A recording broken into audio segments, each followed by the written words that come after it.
No doubt. Is everything all set? Yes. Agile Can you leadership. well, everyone on the other side too? Prashant, you can see me, hear me, everything.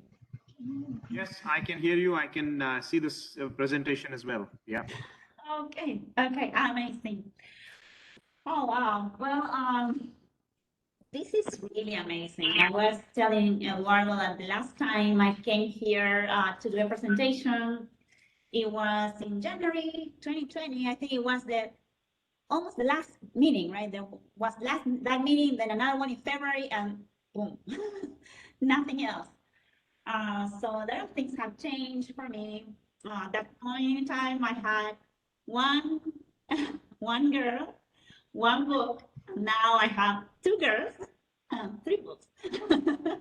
So yes, everything is changing. Everything has changed for you too, I guess.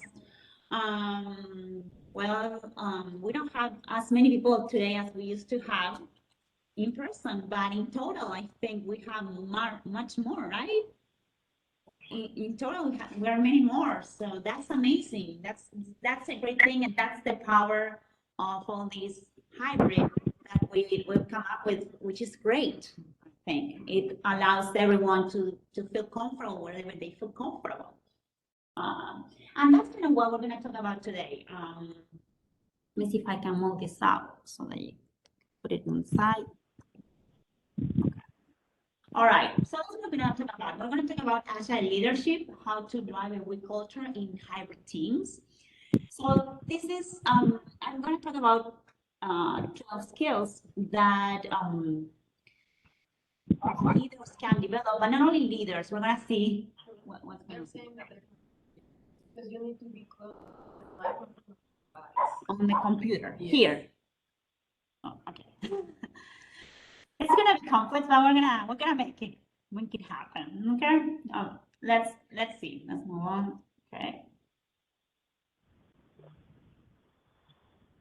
Right now. Okay. All right. So what you're going to see today is the impact of culture on hybrid workplaces. We're going to see probably something that you've seen already, how your workplace has changed and how culture can make or break what you were expecting. You had a strategy, and where people start working from home, some start working remotely, some start working in the office, some in hybrid mode. This is bringing a lot of challenges. So what I'm going to show today are some practices, some skills that will help you drive engagement, agility, quality, and innovation, even when you have people in different spaces. So let's move on. So what we were talking about right now is that the workplace has changed so much. We're having so many challenges. One of them is constant innovation. We're seeing things moving so fast, especially with the pandemic. We've seen how many new technologies we have, new apps, new things coming up all the time. And that makes customers ask for more customized products too. They want things specially designed for them. So these challenges, the innovation, the customers willing more things customized for them, require for a different skill set. A skill set that probably just a team of engineers or a team of accountants cannot provide.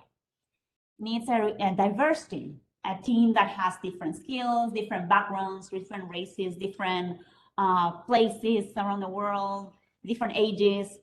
So we're trying to look for a workforce that has to be diverse so that they can address these challenges. But that's not it, right? With COVID, now most of this workforce is not co-located. So we have people not only have different backgrounds, different skill sets, but they are also in different places, sometimes in different time zones.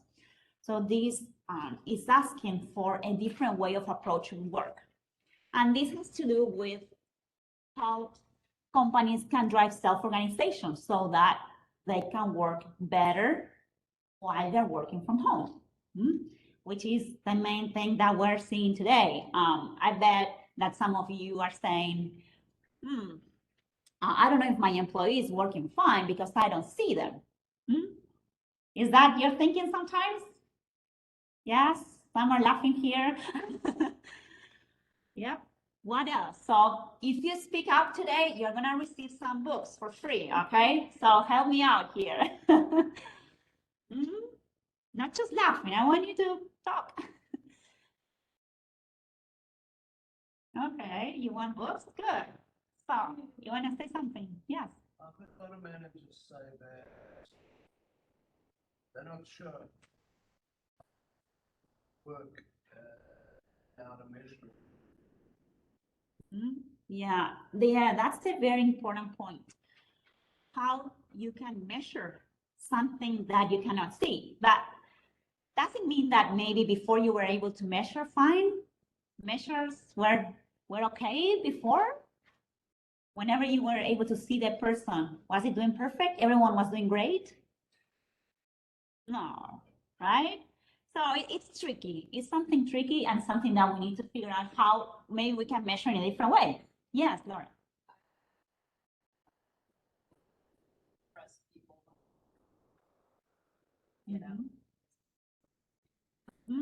Like not necessarily. Right. Why? Why you don't trust? Okay. Yes.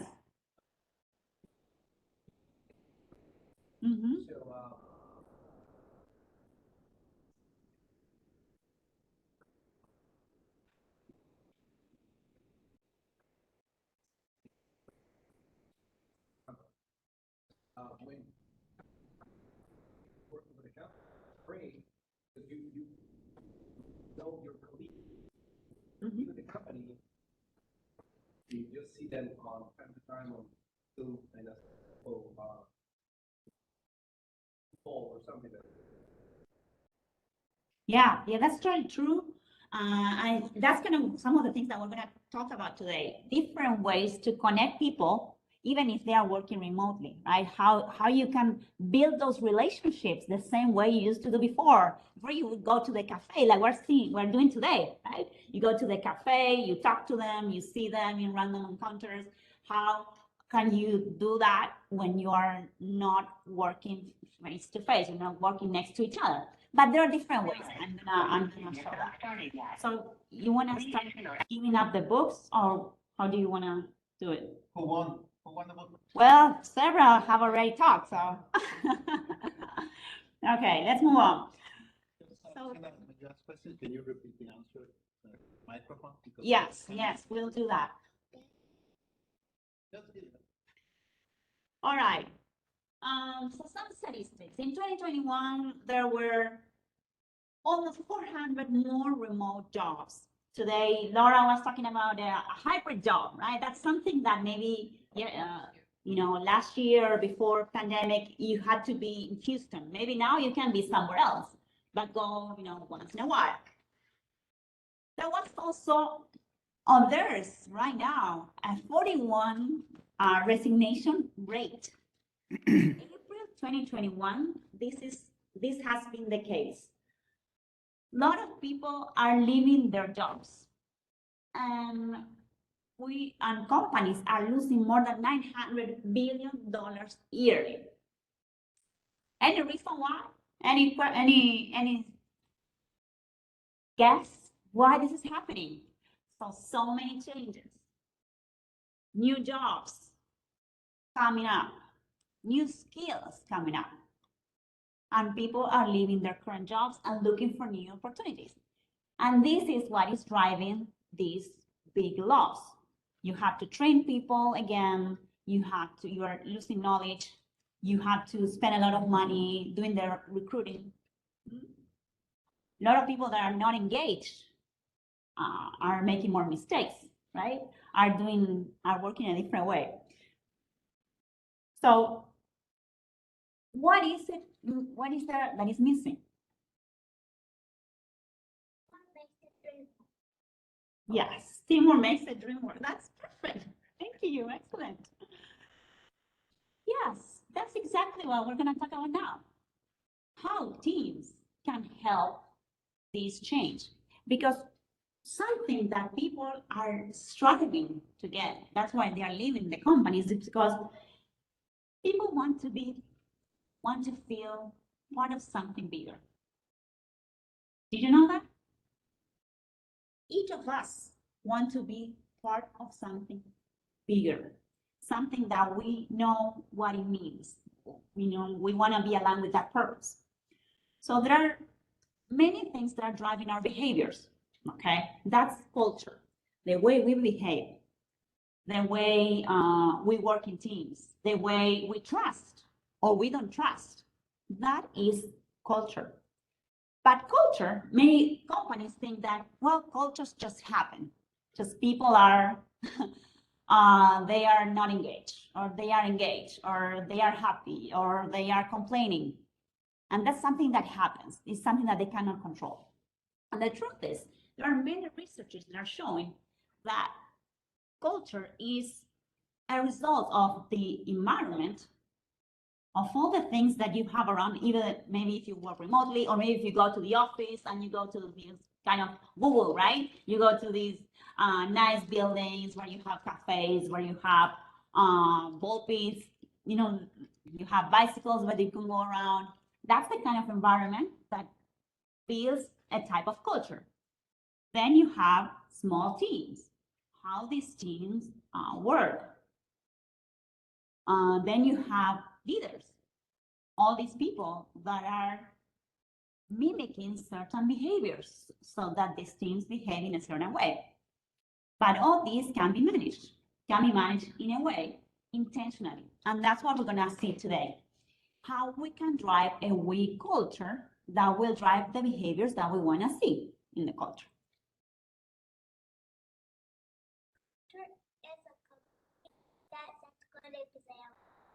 That's good. Excellent. Thank you. All right. So she was right. You know, we culture is setting, you know, right examples. What kind of examples? What kind of examples are the leaders going to provide if they feel unprepared for the roles? What kind of examples are they going to provide if they wish they had more training and they don't have it? Do you agree with this? What do you say? What's your thought? All of that defeats the purpose of the team. You don't have people who are satisfied in their job. They don't feel a part of something. Yes, yes, exactly. When you have people that are not happy with how they're being treated, they are not listened, they are disengaged. And there are many researchers that show that almost 70% of this has to do with their leader, with the immediate leader. How they communicate with that leader, how they feel with him. Do they feel that they can talk to them, that they can express their ideas, that they can express their thoughts, their questions? So what happened is that, yeah, the problem is very much there. The leadership is not providing the map that the employees need to see to follow the desired behaviors. But whose fault is that? Is the leader's fault? And who is helping the leader? Yeah, but we, so it's everyone's fault, right? So somehow we have responsibility from the employees, but we also have responsibility from the executives to train these leaders to behave or to provide the right behaviors that we want to see. So that's kind of what we're trying to talk about today. Trying to define that map that will help the leaders show the behaviors that we want them to mimic to the employees. So it's kind of a cascade, but where does the cascade start? We can expect the leaders to know exactly how we want them to behave, when to make decisions, what kind of decisions they need to make.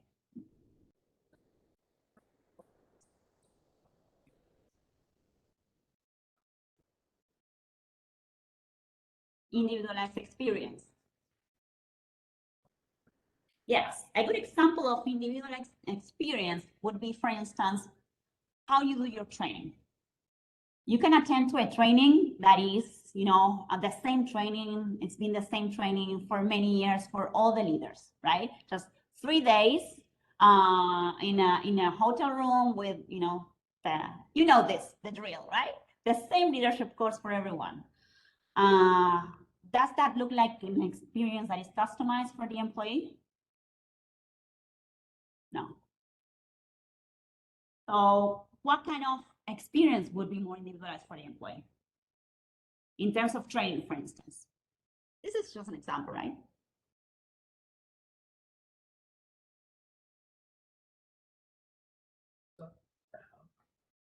Understand if you teach them just how to model the behavior, Mm-hmm. they can pass it on. No, Yes.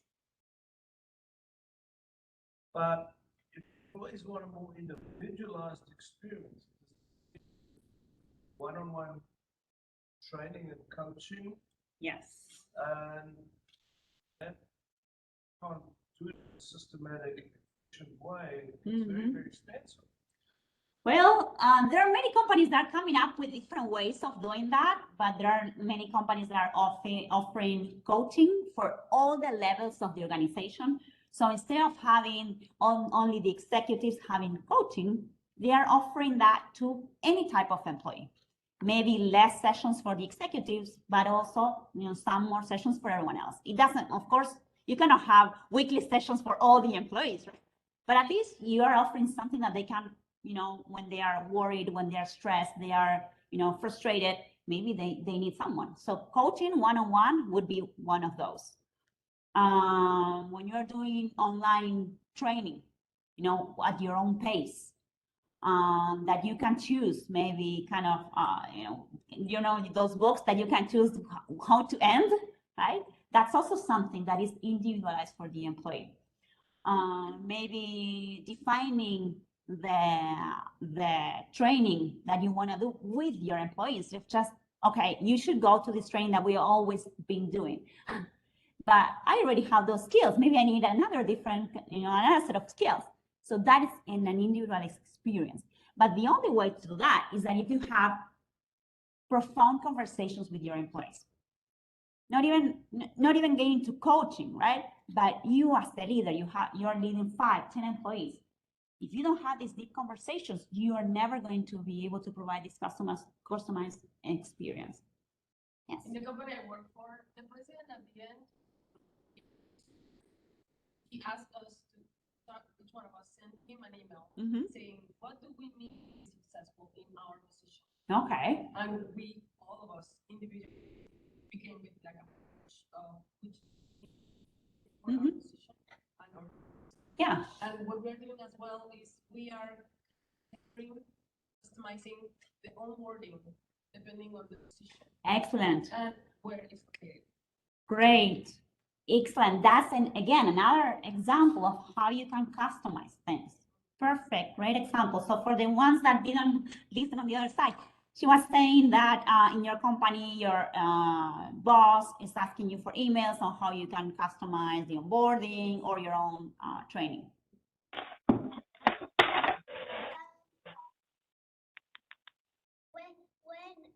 When you become a leader, I think it's going to be easy, but an employee says that's not easy. But they think it's a piece of cake, so they try being the leader, and then they find out it's not easy, so they don't want to be. What do you think about that? That's her statement, huh? I think she's right. She's right. Yeah. It looks like, yeah, we all want to be leaders. We all want to get more money, right? Go to a better position. But are we ready for that? Are we going to get the right training for that?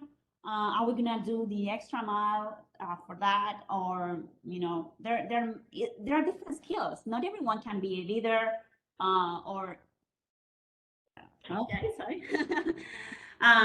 It depends on a lot of things. But what we're trying to go to here is that with the right mindset, everyone can go in the right direction, and we're better prepared for that.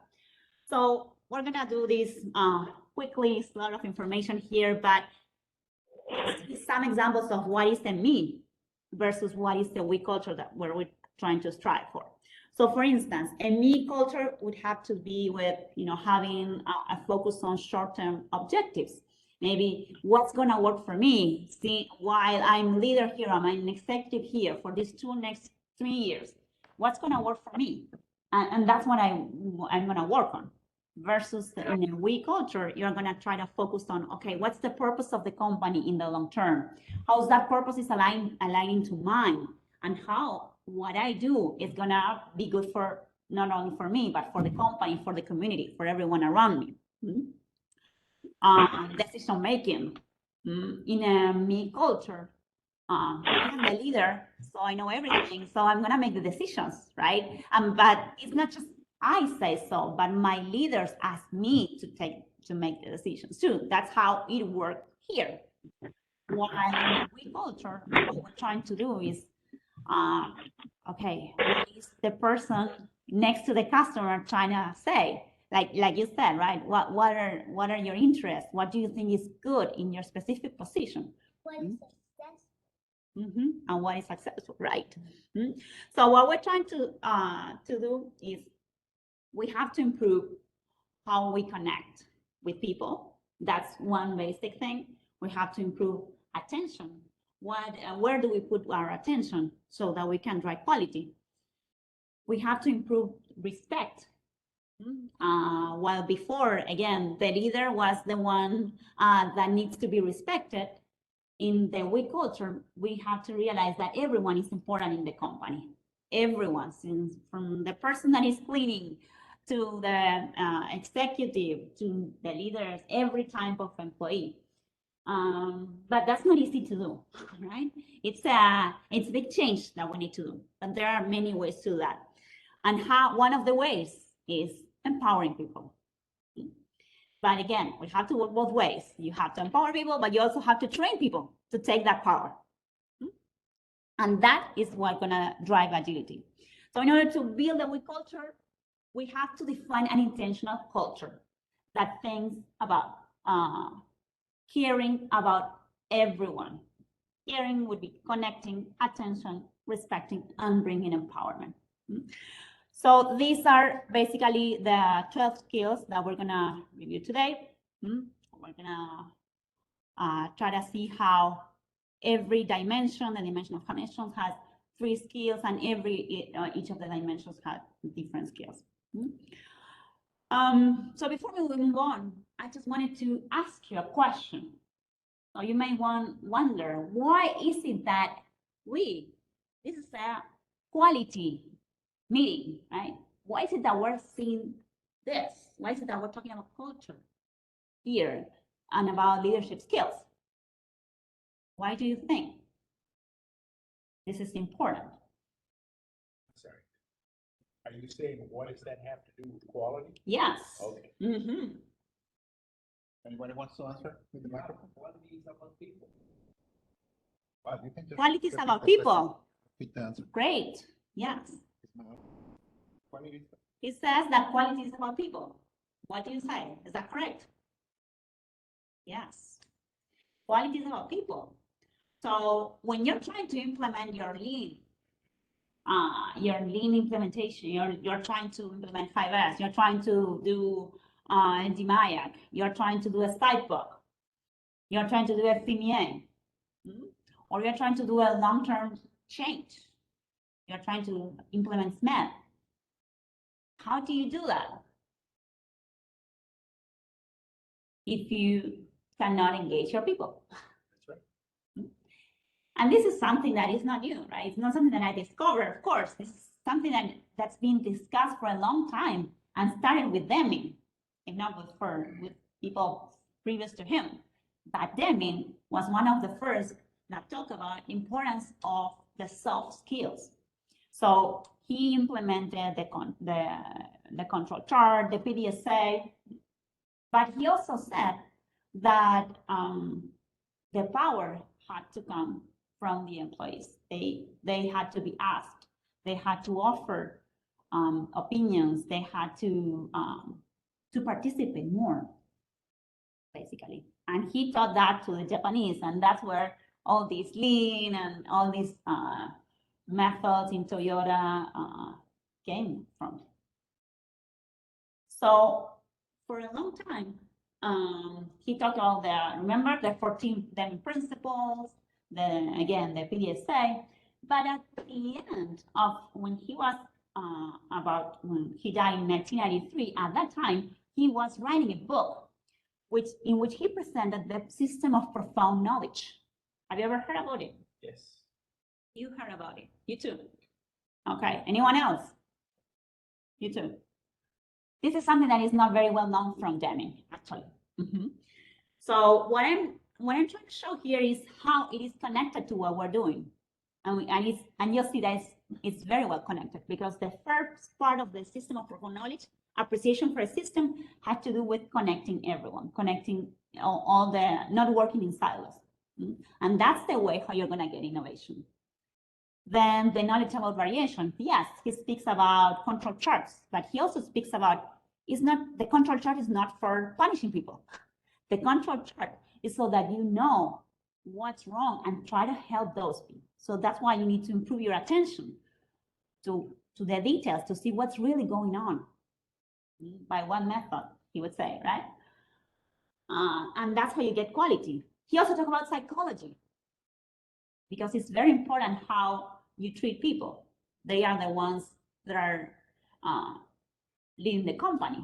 What's going on? There was, okay, they're working on. And then the theory of knowledge, where he talks about the PDSA. That's how the cycle that you continue doing all the time in your company, so that you can empower your people to actually do the changes. Because if you just talk about the changes, but they don't, they are not implemented, then nothing happens, nothing changes, everything stays the same. Okay. Okay, so this is just a summary of how you can relate with the care model, the system of profound knowledge, and what are the results that you can expect. Any questions with this? Yes. So Deming came up with this chart. No. Deming came up with the first column. Yes, that's the system of profound knowledge. So with my research, the research I've been doing with many companies, I came up with the care, which aligns perfectly with the Deming method. It's explained a different way because there are many things that have changed since Deming. But there are concepts that he mentioned at that time that are still today very, very much useful. In my book, you're going to read a lot of things that I found when I went to the Deming library in Washington. So I searched for all his manuscripts, all the things he wrote during his entire life. And it's so interesting, all the things that you can find there. And that, yeah, he said that at that time, and still many companies are not doing that. And we're going to see some of them today. But basically, what do we expect from leaders to facilitate interactions to succeed? That's basically what we want. We don't want leaders to be the almighty heroes that make all the decisions. We want them to facilitate interactions with everyone in the team, with other teams, with the community, with the executives, with the customers, with everyone else. How do we do that? That's what we're going to talk about. What kind of skills leaders can have. And again, this is not just something that the leaders can have, but if the leaders have it, it's going to be easier to mimic that to the employees. But this is not a training that's only for leaders. If you want your employees, everyone in your company to do that, that's amazing, because this will be just communication skills. I will help. So in the connection, we're going to talk about the first skill is sharing the purpose and the values, nourishing your network, and normalizing change. So when we started the pandemic, this is how many people were at home, right? Alone, disconnected. So it's very important that connections are nurtured in companies. As we were saying before, how do we build teams? How do we communicate? How do we drive innovation when we're not seeing people? So we need to think about the different ways of approaching to teams. So the standard way of seeing teams today is it's a pyramid. It's not this way, not the other, right? It's more like a pyramid, right? Where you see the executives on the top, and then you see the employees on the bottom. This is something that is not very applicable when you're having remote teams. Right? How do you see the hierarchies? The hierarchies, how do you see the hierarchies? How do you see who you need to talk? Isn't that going to be very slow? If you don't see that person in the office, you cannot talk to them online because, you know, that's not your immediate supervisor. Everything is going to be so slow. So we need to change to a structure where it's more, everyone is connected in some way. So what we're going to do is we're going to invert the pyramid, have the executives and the owners in the bottom, seeing the teams and the leaders on top. But we're not going to just stop there. The way I'm going to see it is like a diamond, right? Diamonds look like the first image here, the blue one. But if you see them from the top, this is what you're going to see, the white one. So what you're going to see is a lot of carrots that are connected. And these carrots, do you know how the diamond is formed? By carbons. It's just the same thing that form pencils, right? The lead of pencils. But what's the difference? Why is that you want to buy to your wife a diamond and not a pencil?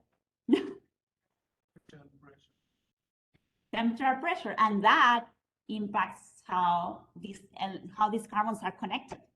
So the stronger the connection, right? The stronger the connection because of pressure and temperature. The stronger the connection, you get the diamond. If the connection is weak, you get a pencil. So that's the main difference. And the same in teams.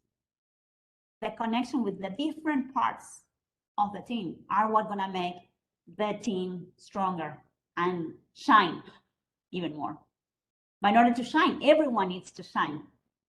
If you have just one person, you know, just the leaders shining, or just, you know,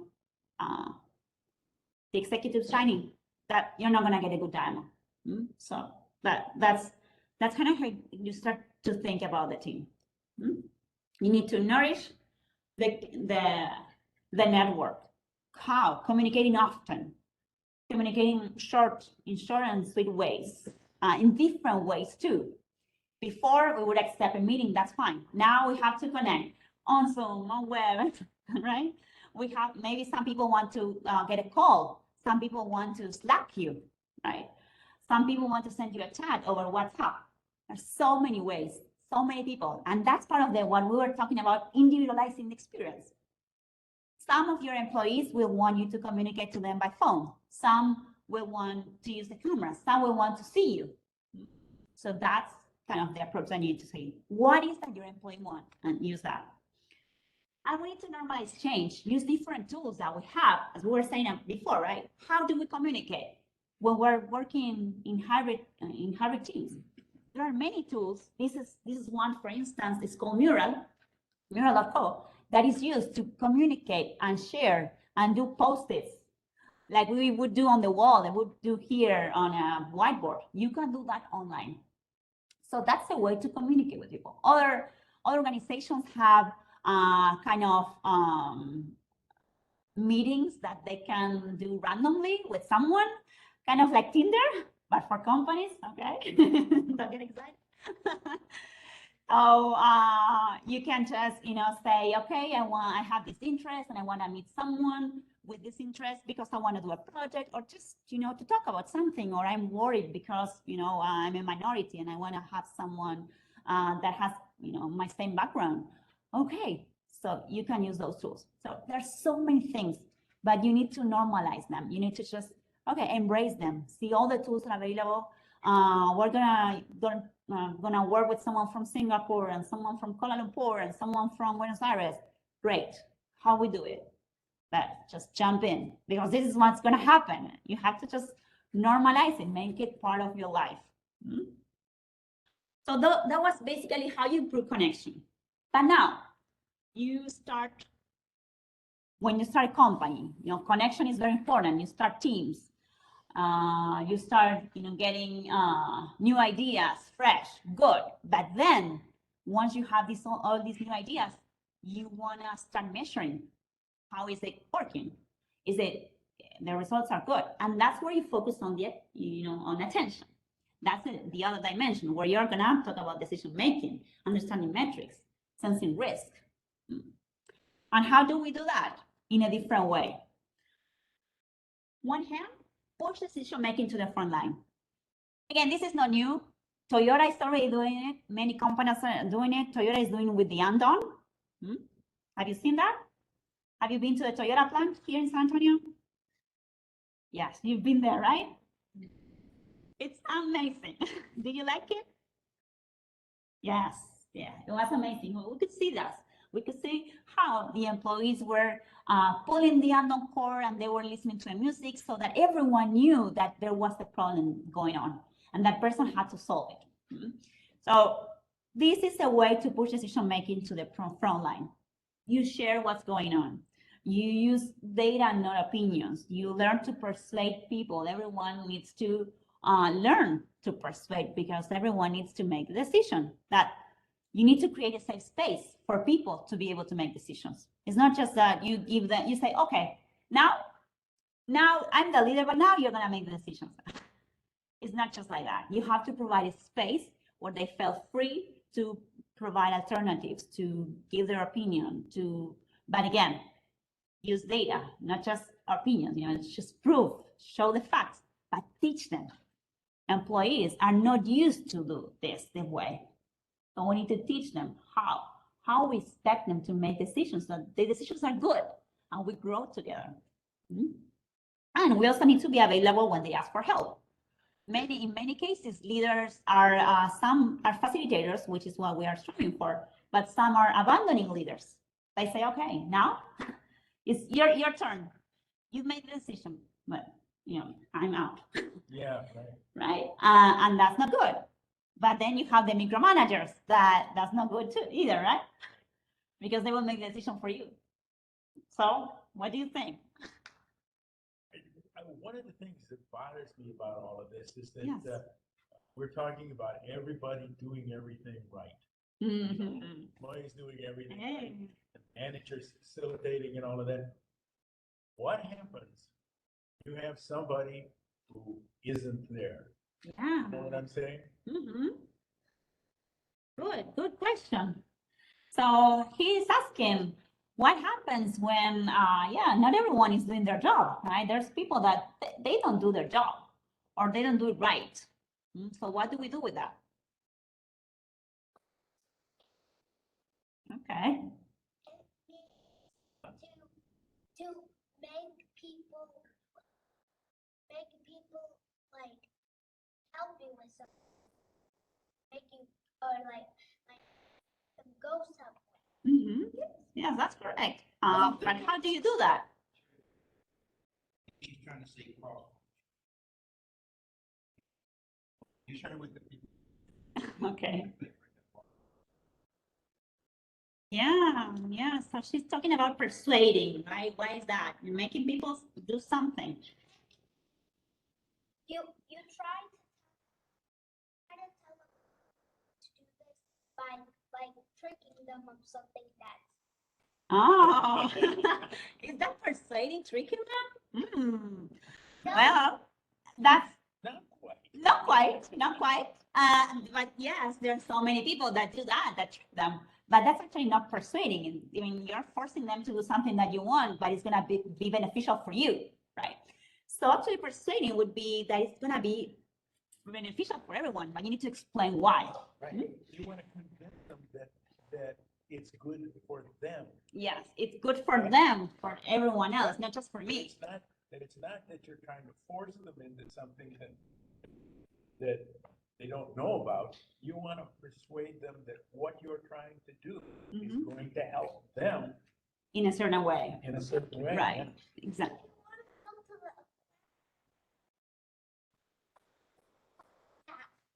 that it has ice cream. They like ice Yes, that's how you persuade a kid, for instance. Yes. So you were talking about how you measure, right? So that's the second part of the attention, right? Different ways of measuring, because the ways that it's measured right now, maybe just like she's saying, right? You're persuading them to do something that maybe is not so good. For instance, the current ways of measuring sales. Most of the companies that I know, they provide they don't provide salaries, but they provide commissions for salesmen. Is that right? And how do you think is that is persuading them to sell good stuff to the customers? Huh? Any ideas? It's working. For who? Those guys, they can Yeah. They get a lot of money. And what about the people that are in the admin or the people that are around the salesmen that are doing a lot of work too, supporting the salesman, but they're not getting the commission. And what about those salesmen that, okay, my commission stopped here, so I stop selling, or I'm gonna sell everyone this product because it's the most expensive and it's gonna give me more bonuses, right? But it's not the right product for the person. So that means at that time said, put the salesman on salary in place of commission for sales. And there are many companies that are doing that. And they're having great success. Why? Because the salesmen are focused on what they need to do and what is good for everyone else, not only for them. And everyone around them are also doing the right thing to, contribute to that. Why? Because there are other ways to persuade people, right? Instead of using commissions, maybe peer reviews, gamification, team awards, peer reviews. So why is that your leader needs to evaluate you when you can have different people from your organization evaluating you, maybe like peers? There's a company, Zappos, for instance, they give dollars to people when they think it's right. For instance, I can give you $50 today because you've done a great job doing this customer service. But I don't have to be your leader. I don't have to be anyone. It just happens to be someone that's you. Okay, so that drives more fairness to the measuring process. I have a question for everyone. Okay. So we're gonna try to avoid. Yes. Someone made a comment, one of the Yes. saying something warning system something. Yes. So there is a comment. Okay. Can you read it to me, Eduardo? Can you see it? Put on the chat. Chat. So while you look for that, what we've seen, there are many researchers that have shown that the emphasis on numbers, on rankings that most companies nowadays have are making employees feel frustrated, bringing all this 41% of resignation.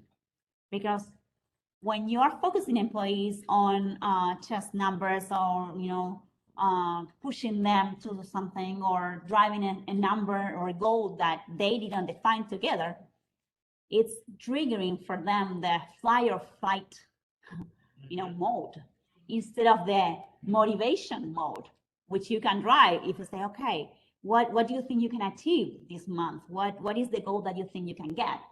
So it's a different way of measuring that. Yeah, it's not many companies have them yet, but this is, where we should be going. Yes. So I've experienced it as a customer. Yes. And I quite often ask people if they pay by commission, and a lot of the time when I'm getting service, not being paid by commission, they pay based on customer satisfaction. Okay. Measures that the company is tracking, and a lot of the time, I'll get an email afterwards to actually rank and rate the service that. Well. It's interesting because companies that are using customer satisfaction come and say, I'm getting a lot of experience. You do. Customer for those, but What do you think? So he's saying that he has seen that when he has a great customer service, in those cases, those employees were not paid by commission, but they were paid based on customer satisfaction measures. So what do you think? Is that more a we or a me? That's a more we. And more we. Yes, I would agree with that. Do you all agree? Yeah. Yeah. The question on the chat. Yes. Yes. Please. It's from Clifford. Reward systems drive behaviors. If salespeople are on a salary, there is little incentive to go above and beyond. If salespeople receive commissions, there is incentive to sell aloud by any means necessary, which can also be problematic. Okay. Sure. So, you know, like everything, well, we cannot say this is right or wrong, right? But I just want you to think. Are you receiving commissions for doing your work?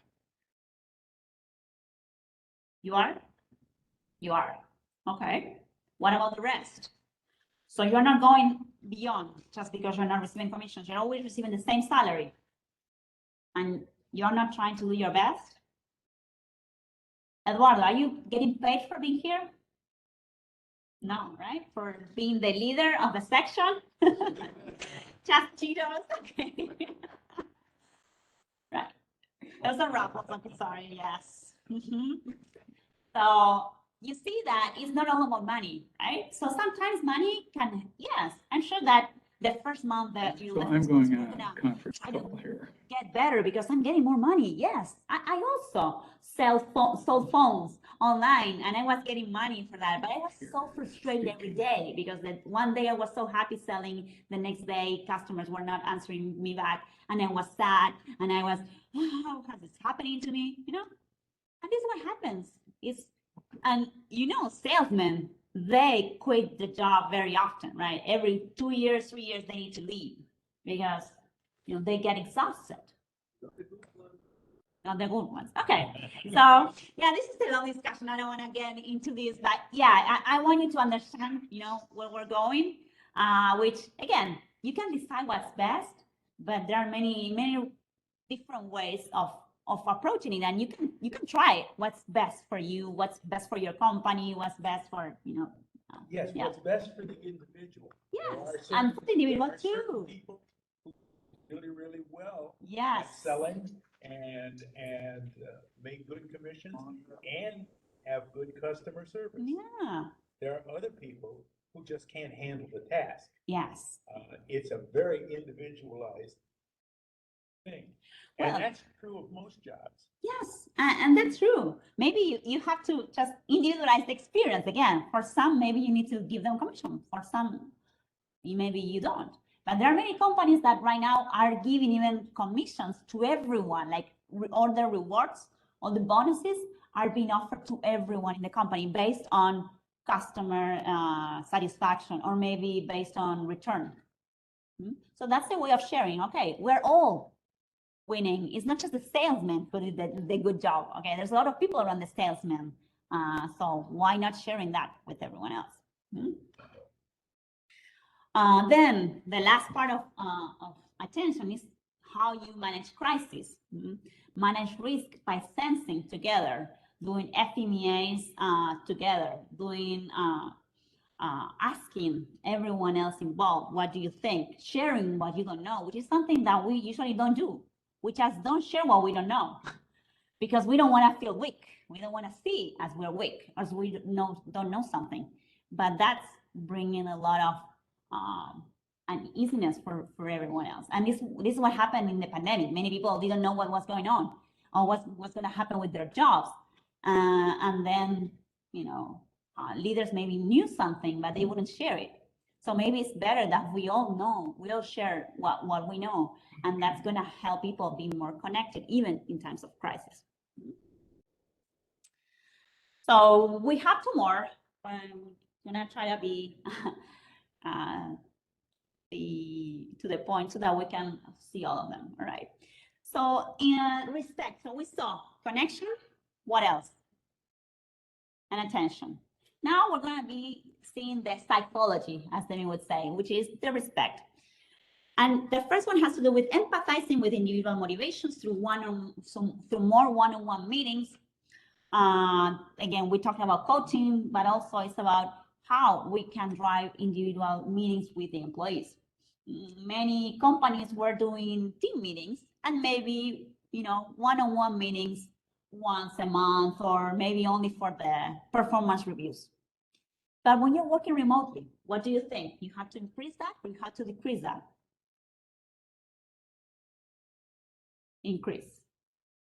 And in many cases, companies have said that they have increased the one-on-one meetings for one every week or twice a week, because people feel disconnected and they start imagining things. Oh, this manager is not talking to me because I did this wrong or this bad, because they don't see them. So they start kind of thinking these things in their mind, right? Their minds start running. So the more you connect with them one-on-ones and try to figure out what's going on, the best. Again, many leaders do that. Some others say, well, they will contact me if they need something. Do all your employees contact you when they need something? No? Some of them leave. Some of them leave, yes. They just, okay, I'm not telling you, but I'm done, right?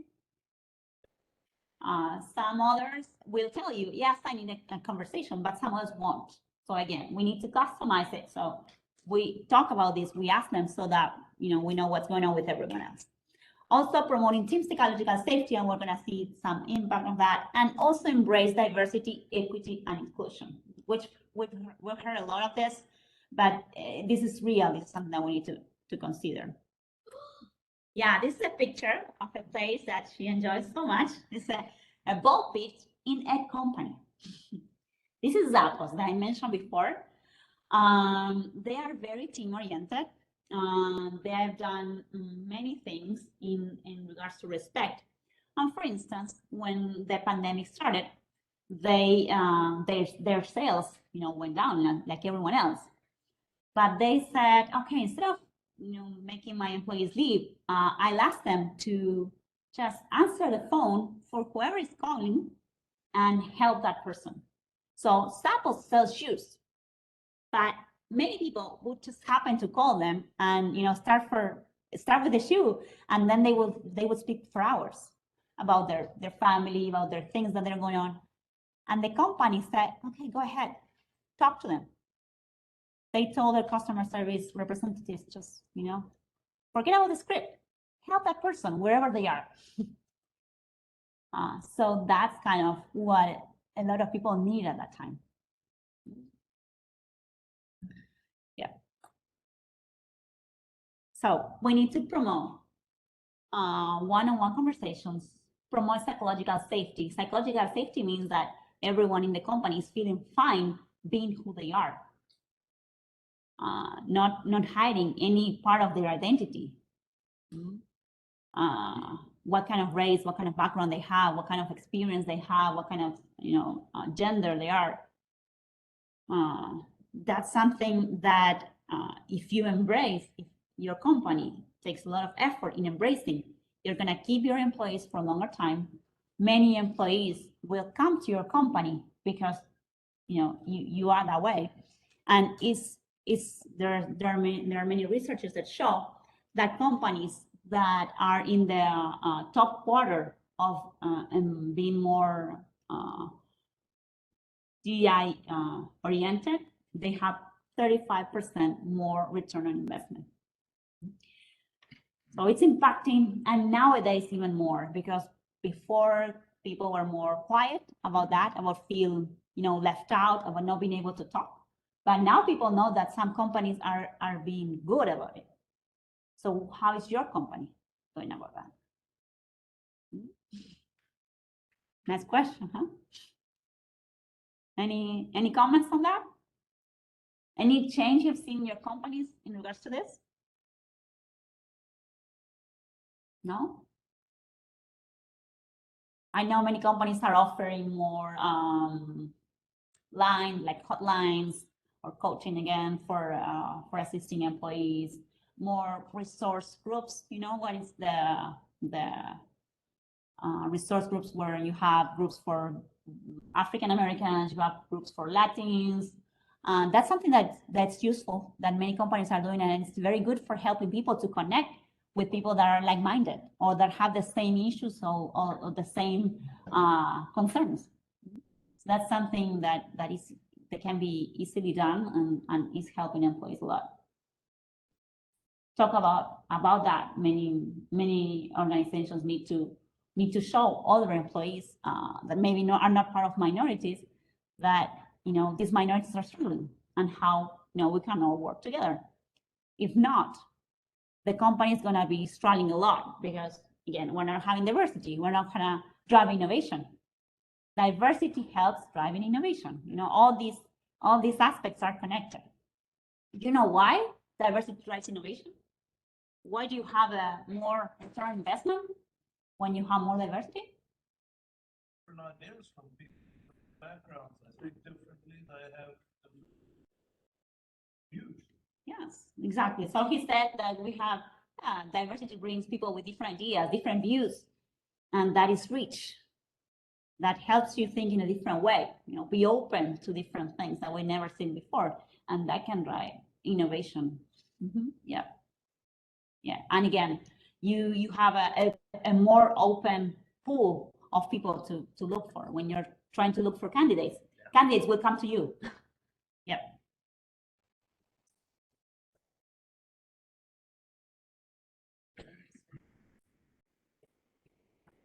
Yes.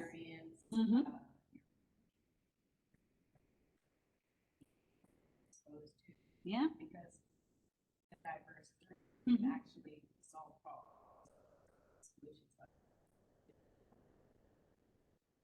Sure, that's very true. Yeah, she was saying that diversity can be race, can be location, can be background. Yeah, I was talking today to someone that she's an opera singer, and she was hired by a software company to do implementations, right? And I said, why? Why you were hired? And she said, well, I have these skills that I have developed in my master's in music, and why not? Why not, right? Like if she's focused, if she's detail oriented and she can learn a skill, why not? There are many companies that today are very biased. If you don't have 20 years of experience in Scrum, you cannot be a Scrum Master, right? But that's why you are gonna see that a lot of companies keep saying, well, I cannot find candidates, but you're not seeing them. Exactly. So you have to open that pool too. Yeah. It's ideas and it's exposure to different people rather than a set of criteria or a set of credentials. Right. And I think that's really one of the big things that's going on today is if you can't almost get a job unless you have the right set of three-letter set by a computer, a bot that is checking that out. Yeah. And that is driving a lot of problems. That's, a lot of candidates are not being selected, are not being even called for an interview when they have the skills. And a lot of employees who are actually employed in the country, in a company, are not getting the promotion or the position simply because they don't have for the same reason or that training, etc. Yeah, or people that are disabled, maybe. As they are disabled or they have disabilities, right? They cannot access to the same jobs we can. They cannot walk to that job or they have more difficulties. but being remote and being open to these people that maybe don't have that much experience, but you can have someone that is super engaged with the work, with the job. It's the first time someone thinks of them. Good. So let's move to the last one, which is empowerment. So once you connected people, you focus on the right numbers, focus on what really matters, and how you can help the ones that are falling behind. In order to do that, you need to respect everyone in the curve, right? Everyone, and try to see what are their different needs. What do they need to do the job that may be totally different from others, right? But you need to listen to that. What do you do with that? You need to empower them to change. You need to empower them to whenever they see something that's wrong, do something about that. And that's what we do in quality, right? We don't want only the black belt to do the changes or to see what's wrong, or the consultant. What do we want? What do we expect? Everyone. That's the ideal, right? But we need to empower them. And if we are consultants, or we are the internal continuous improvement experts, we can try to promote that. But if the culture of the company is so close that they don't promote people to speak up, you're not gonna get there. Right. It's gonna be only you. That happens to you? Oh. Yeah. More than once. More than once. When you make a job, sometimes you'll buy you from, and if you make it, like the guy who made it got fired. I don't know, but he just did. Steve Jobs got fired from his own job. Why? That's a great example of how sometimes metrics are driving you in maybe not the right direction, right? But in the long term, the good ones win. I would say. Good, excellent. Thank you for that. Right. So for empowerment, it's important that we define team routines, that we promote autonomy, and that we encourage self-organization. And how we're going to do that? Some ways to do that: promote autonomy remotely. Well, there are many tools today to do that, so that you can see the results, so that you can see the tasks that you have pending today, or before pandemic. You would have kind of a folder where you would have the to-dos, right? In a lean environment. How do you have a lean environment when you're doing remotely? You can do it with those tools. You have Sama, you have Asana, you have Trello. Those are different ways to promote autonomy. But again, avoid micromanaging and avoid abandoning. No, promote people to make decisions, to act. But you have to offer the tools to allow that to happen, to expose what's being done, so that you can see easily who's doing or who's getting the job done, who's having difficulties. Many companies maybe don't have these tools, but they have daily meetings, daily stand-ups, where you can share what you're doing, what's in your way, and where you need help. Those are kind of ways. Yeah. Here's a good question. Yes. How do you know where you've achieved that balance between abandoning and micromanaging? How do you know when you got it right? Great question. So he's asking, how do you know where's the limit or the balance between micromanaging and abandoning? Who can answer that? Any ideas? But if you happen to get feedback that your employees are happy, then you're probably in the right place. But Yes. that doesn't cover every situation. That's rare. There you go. Well, But- again, But getting it right is just as rare. Is And difficult. I think you hit it right on the head. Yeah. Yeah. Absolutely. If your employees are all happy and don't have a lot of people quitting, don't have a lot of people complaining, then you hit it right. yeah. Employee engagement is a great measurement of that, as you were saying. Perfect. The answer. Yeah. Yeah. Yeah, that's the way. I can't tell you are doing a good job or you are abandoning, no. I mean, it depends on your team. Some teams really need a lot of autonomy, which means that you're kind of abandoning them. But that's how they like to work. And as long as you are there when they need you, great. But it depends a lot on your growth and get feedback. That's perfect. Excellent. Okay, so some tools. Here we go to the lean tools, 5S, SMART, the Agile tools too, Scrum. Those are tools that will help you encourage autonomy and self-organization through visual tools. For instance, 5S can be used in manufacturing, but have you used it somewhere else too? Have you ever tried at home? No? Well, Clean up your office. clean up your office, right? Your home office, just the same way that you would clean your regular office. But those tools, Lean, are always promoting people to see what needs to be done, to help employees know exactly what needs to be done without being told by a supervisor. Yeah. So just to finish, what David would use to encourage empowerment, he would use the PDSA, the Plan, Do, Study, Act. So now I would say that the way to promote change and promote empowerment is to make everyone feel part of the change, sense change, and that's what I call self-organization, right? That everyone can sense change and do something about it. It's this very simple cycle. You repeat the procedures that you already have. You observe your environment, look for changes and implement them. And this is something that it's even in biology. I've seen it you can see it in fish, in a school of fish, you can see it in birds, you can see in ants. They follow self-organization patterns where they don't follow a leader. They know what they need to do because they follow these three things. They know very simple rules, like the fish. They know that they need to swim next to their friends, their co-workers, the other fish.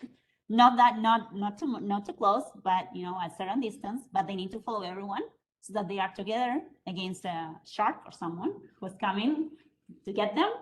But everyone is observing. They're not just trusting the leader to observe that, but they are trusting everyone. If someone moves, one of the fish moves, everyone else would move. So they are ready to change and improve all the time. And this is a cycle that they continue doing all the time of their life. So if they can do it, why can't we? Right? Good. All right. How do you know if someone is answering a question, like told a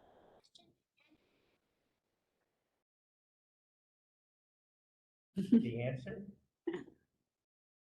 How do you know? An answer is. a lot of times. Mhm.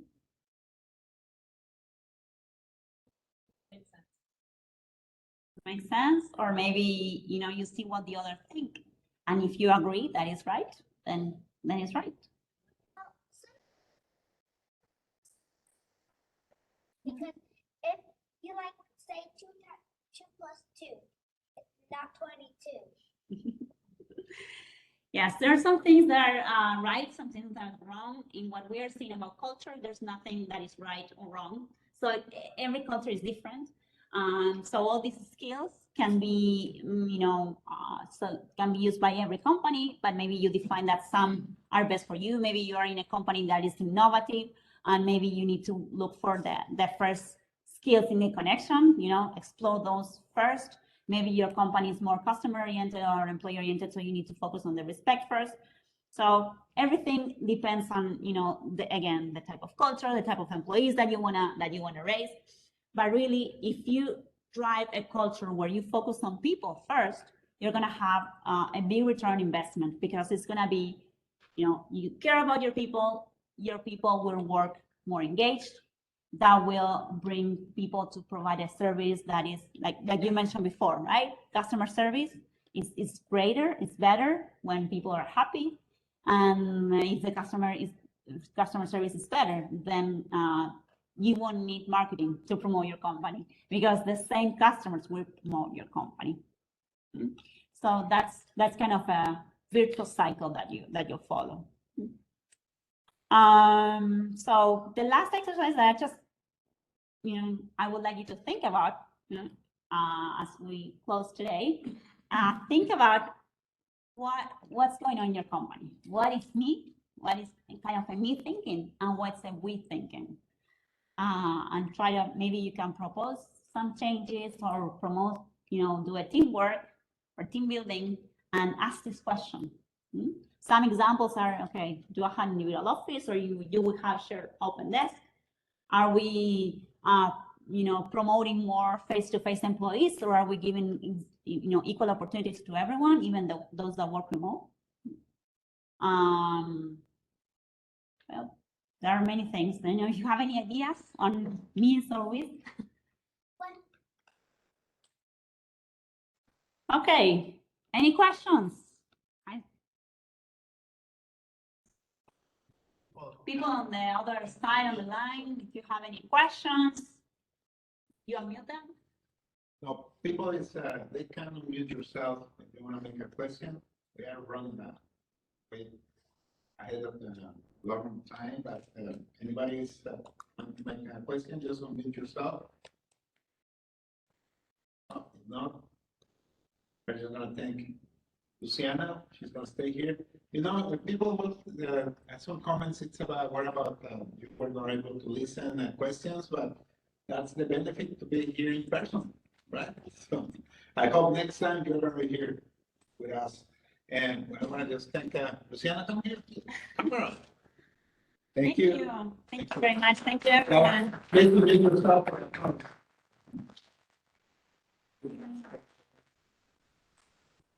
Okay. I think we have just the last announcement. We have the greater forward section. If you want to share something with us, you can unmute yourself and share your screen if you want, John. Yeah, we already said about the joint conference in September. In the greater forward people. John Breckline. You left? Yes, I'm on. Ah. I'm sharing here as soon as I figure out how.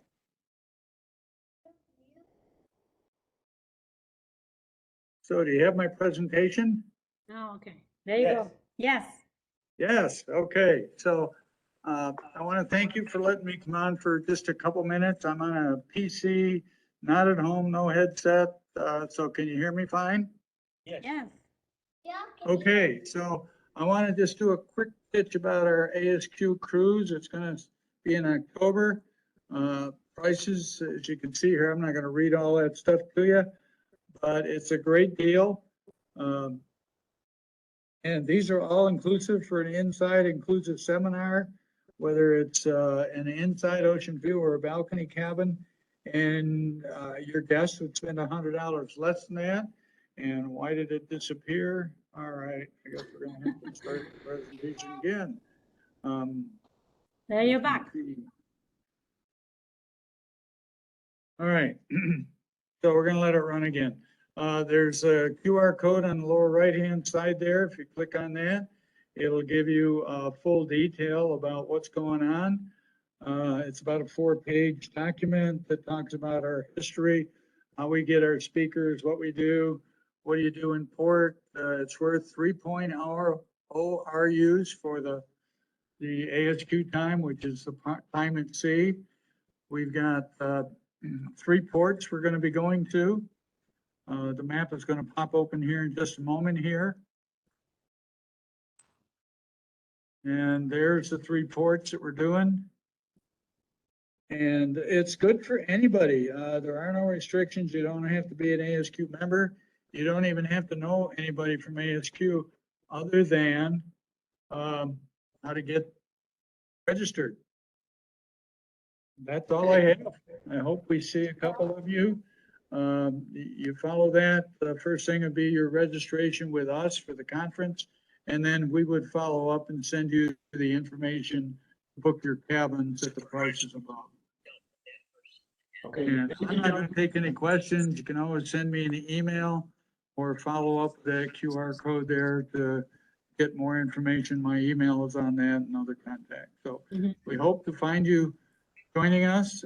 July 10th is when either the booking cabins go away or the price could change. So that's an important date to consider. Thank you very much for your time. I appreciate it. And we'll turn you back over to Eduardo. Thank you. Thank you. Thank you, John. The other benefit to be here in person is you're gonna take one of Luciana's book home. So we are gonna be having these giveaways for next hybrid meeting. I So- wish you luck. Good. Thank you. We are gonna disconnect and we are just gonna stay here. Adios. Bye-bye. Thank you. Thank you.